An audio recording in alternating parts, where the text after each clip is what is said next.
Hello students, how are you? Today we are going to study geography.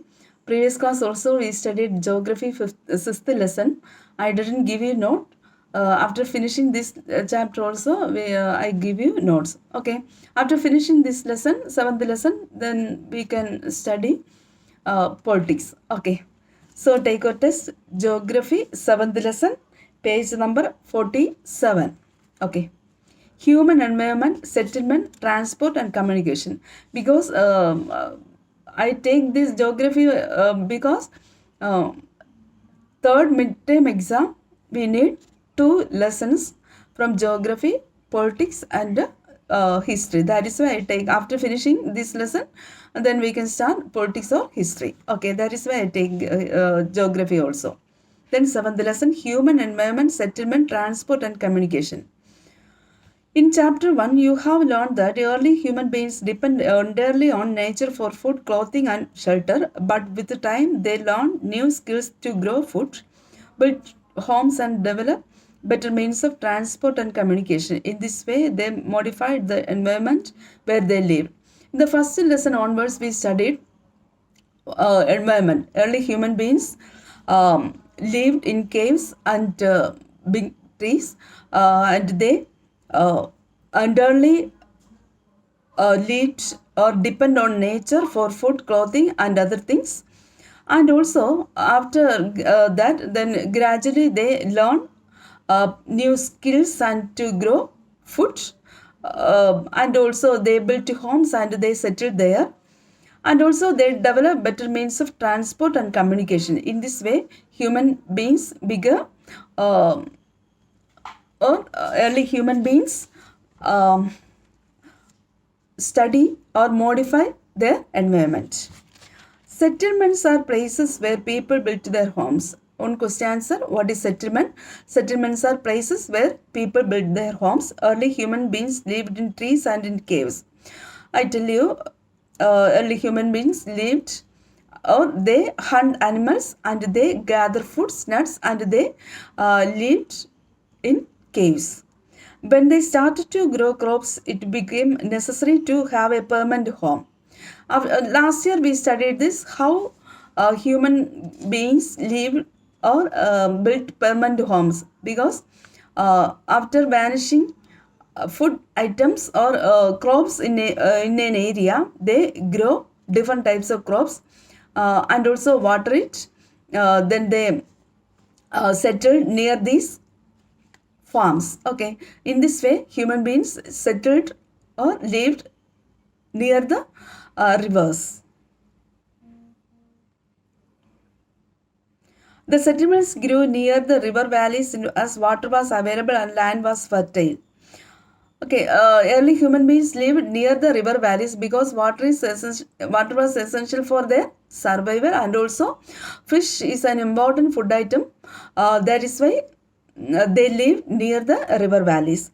With the development of trade, commerce, and manufacturing, human settlements became larger. Settlements flourished, and civilizations developed near river valleys.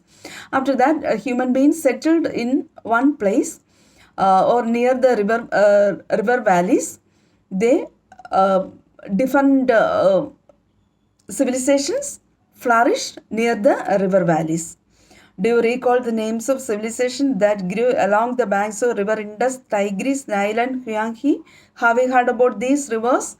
And also last year also we studied Indus Valley civilization near the river Indus.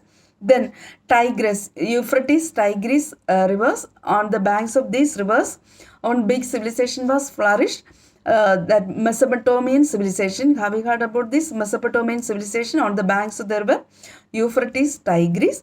Then on the banks of the river Nile, Egyptian civilization developed, and also last one, Huanghe. On the banks of the river Huanghe, Chinese civilization flourished. All these river valleys were famous because different civilizations flourished on these rivers. Okay. Settlements can be permanent or temporary. Two types of settlements are there. Which are they? Permanent settlements and temporary settlements. We all live in temporary or permanent settlement. Settlements which are occupied for a short time are called temporary settlements. Temporary means with a short period of time. In harsh climatic region, people build temporary settlements. The people living in deep forests, hot and cold deserts, and mountains often dwell in such temporary settlements. Okay, these temporary settlements can be seen deep valleys, then hot climatic or hot cold climatic regions, etc. We can see this type of temporary settlements. They practice hunting, gathering, shifting, cultivation, and transhumance. However, more and more settlements today are permanent settlements. In these settlements, people built homes to live. Today, we can see permanent settlement because people built their homes for a long period of time. Okay, these type of settlements are called permanent settlements. So, what is settlements? Settlements are places where people build their homes. Settlements can be broadly divided into two: permanent settlements and temporary settlements. Permanent settlements means people built for a long period of time. Temporary settlements, for a short period of time, people built homes. In desert areas, hot climatic regions, deep valleys, we can see this type of temporary settlements. Okay. Next one. One conversation is there. In this conversation, we can, I tell you some points about this conversation. I don't read. One birthday party in that is Mary's home was there. They are waiting for her friend Gurpreet. At last she came. She explained that the traffic jam was very terrible. Okay, on birthday party in city areas. In this conversation, we can see two types of settlements. Two types of settlements we can see in village areas and also in urban areas. In village and city settlements.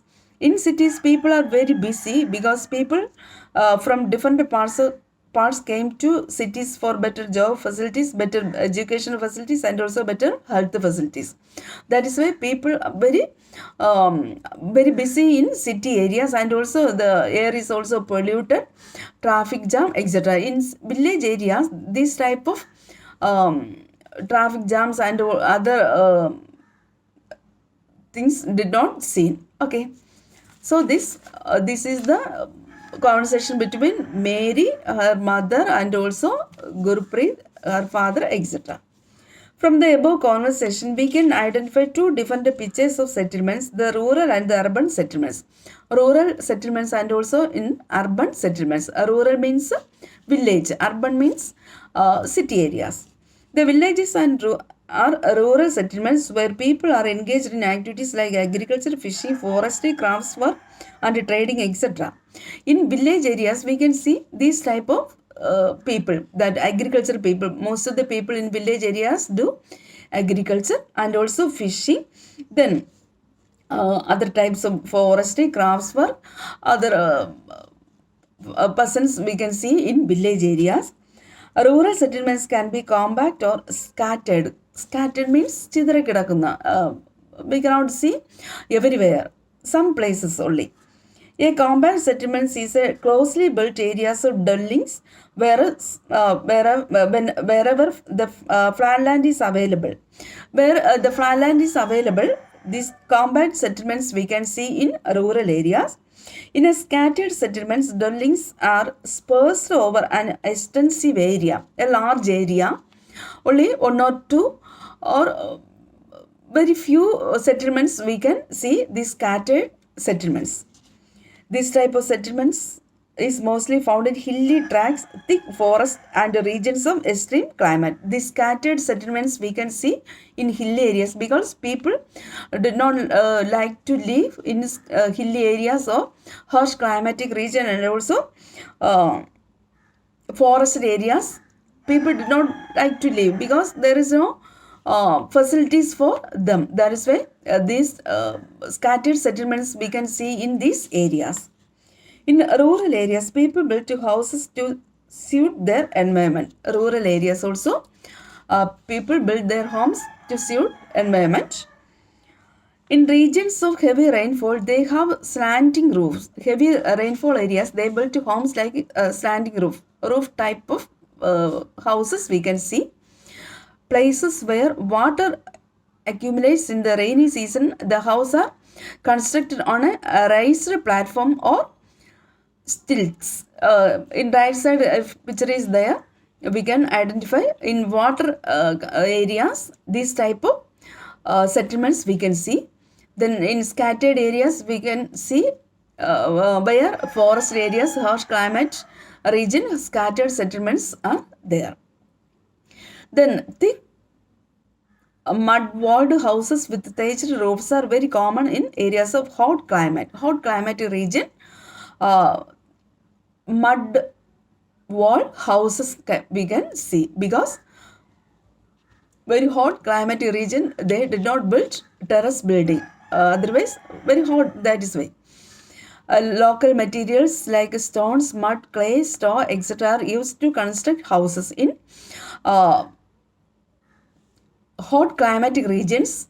They build houses like mud, then straw, clay, etc.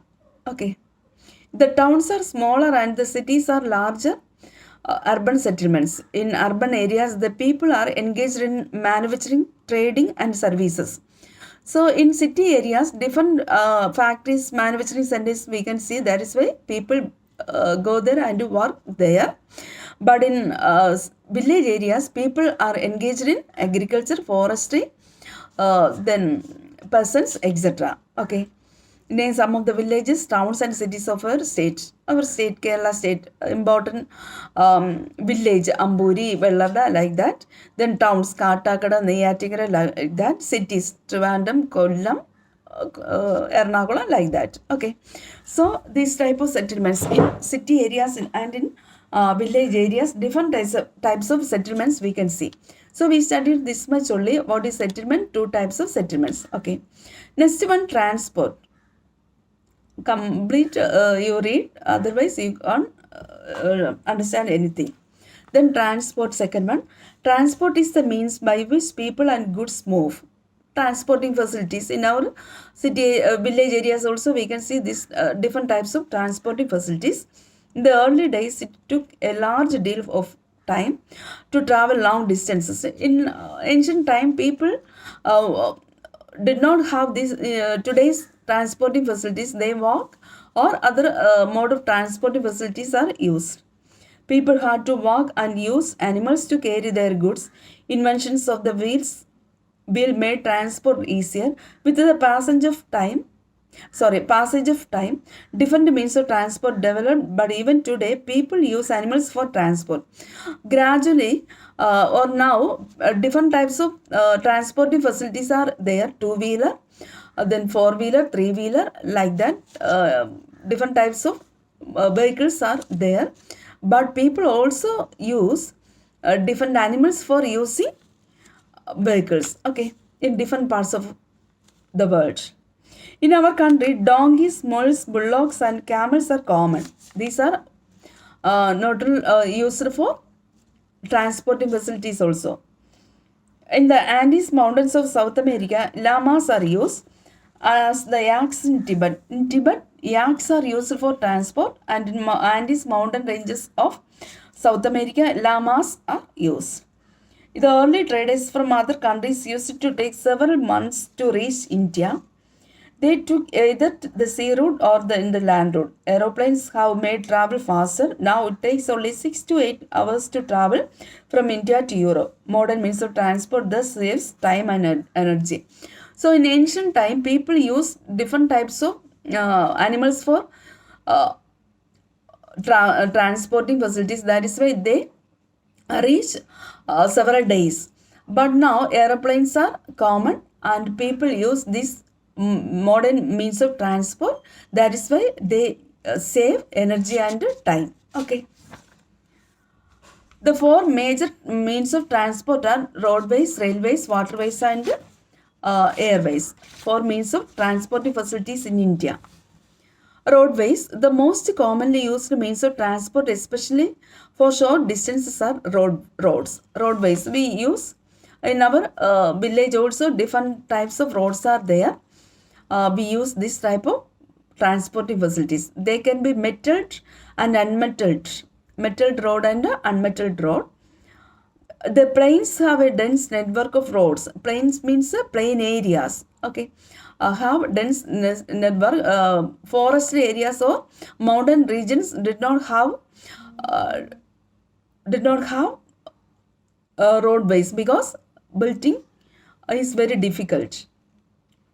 Roads have also been built in terrain like deserts, forests, and even high mountains. But in some places, high mountain regions and then desert areas and also forest areas, we can see different types of roads. Manali Leh Highway in the Himalayan mountain is one of the highest roadways in the world. Okay, underline. Manali Leh Highway is one of the highest mountain roadways in the world. Roads built underground are called subways, underpass. Flyovers are also built over raised stretches. Flyover roads, then subways, underpass, etc. are there in big cities. In Toronto city also we can see underpaths. Okay, flyover also we can see. Then second one, railways. The railways carry heavy goods and people over long distances quickly and cheaply. Then railway facilities are largest one in the world, Indian Railway. The invention of the steam engine and the Industrial Revolution helped in speedy development of rail transport. Industrial Revolution. What is Industrial Revolution? Sudden change in the field of industry. Up to that time, people built different types of equipments by hand. After the Industrial Revolution, they built by machines. These type of weapons were made by machines.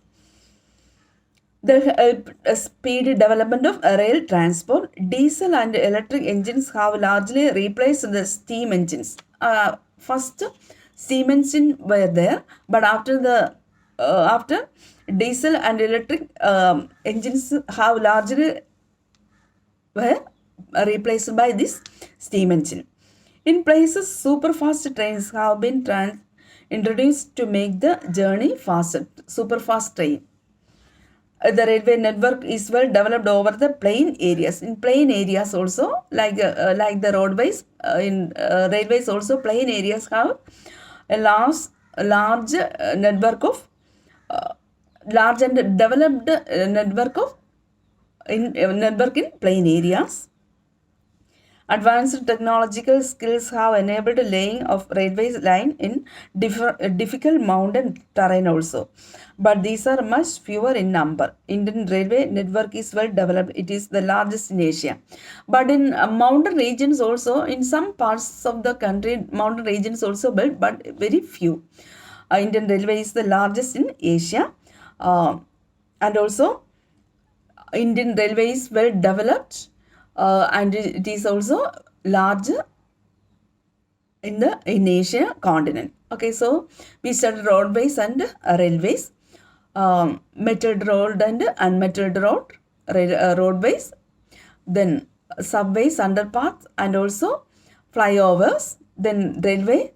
Indian railway is the largest in Asia continent. Then now we can see super fast trains also. This save time also. Okay, next one, waterways. You have already learned that since early days waterways were used for transportation. Waterways are the cheapest for carrying heavy and bulky goods over long distances. Why it is cheapest one and cheapest one? Because no construction costs are there. That is why it is cheapest one. They are mainly of two types, inland waterways and sea route. Two types of waterways are there, inland rivers and sea route.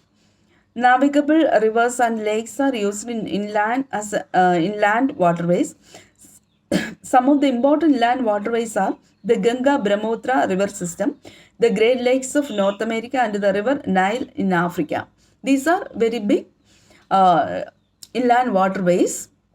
In Kerala also we can you identify inland waterways. Okay. Sea routes and oceanic routes are mostly used for transporting uh, merchandise and goods from one country to another. These routes are connected with the ports. So in sea routes also connected with the ports. Some of the important ports of the world are Singapore and Mumbai in Asia, New York, Los Angeles in North America, Rio de Janeiro in South America, Durban and Cape Town in Africa, Sydney in Australia, London and Rotterdam in Europe. Okay, these are important, busiest sea routes in the world. Can you name some more ports of the world? In India, Visakhapatnam, Kadla, etc. Okay, you identify. These are important waterways. So we studied three transporting facilities in our country: roadways, then railways, and also waterways. Then airways. This is the fastest way of transport developed in the early 20th century. Airways. Fastest means of transport. It is also the most expensive due to high cost of fuels. Okay, so expensive and fastest means of transporting facility is airways. Air traffic is adversely affected by bad weather like fog and storm. Then air traffic are there, bad weather condition, rainy season, and also fog and storms. This air traffic is hit. It is the only mode of transport to reach the most remote and distant areas, especially where there are no roads or and railways. There are no roads or railways. These airways can move freely. Helicopters are extremely useful in most inaccessible areas and in time of calamities for rescuing people and distributing food, water, clothes, and medicines. Helicopters also distribute natural calamities like earthquakes, tsunami, flood, and also landslides, etc. Helicopters are also used for distributing food, water, etc. We saw in 2018 flood Kerala, we saw helicopters are used for rescuing people, etc. Okay. Some of the important airports in Delhi are Delhi, Mumbai, New York, London, Paris, Frankfurt, and Cairo. These are important ones. And Kerala also, Trivandrum International, Nedumbalassery International Airport, etc. Okay. Then communication. Communication is the process of conveying means of other. What is communication? It's the process of conveying message to others. With the development of technology, humans have devised new and fast modes of communication. The figure 710 explains the evolution of the communication system. Today, we know that communication facilities are very faster. Okay, in our home also, different types of communication facilities are there. The advancement in the field of communication has brought about an information revolution in the world. Different modes of communication are used to provide information, to educate, as well as to entertain. Okay, in TV channel, we can see this type of information, education channel, and also entertain channel. Through newspapers, radio, and television, we can communicate with a large number of people. They are therefore called mass media. Then what is mass media? We communicate with large people. That means through newspapers, radio, television, we communicate with a large number of people. But by mobile phone, we communicate only two people. Okay, other this type of the newspaper, then TV, etc. We communicate with a large number of people. This way, this is called mass communication or mass media. The satellites have made communication even faster. Satellite. Then underground what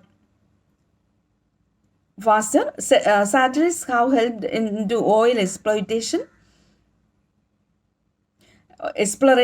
survey of forests, underground water, mineral wealth, then weather forecast and disaster warning. So satellites are used not only for communication but also for use this type of oil exploration, where the oil fuel are there, exploration, survey of forests, then underground water, mineral wealth, weather forecast and also used for disaster warning. Now we can send electronic mails or emails through internet through email. Also we can send wireless telephone communication through cellular phones have become very popular today. Okay, we are also, I take class through this cellular phone.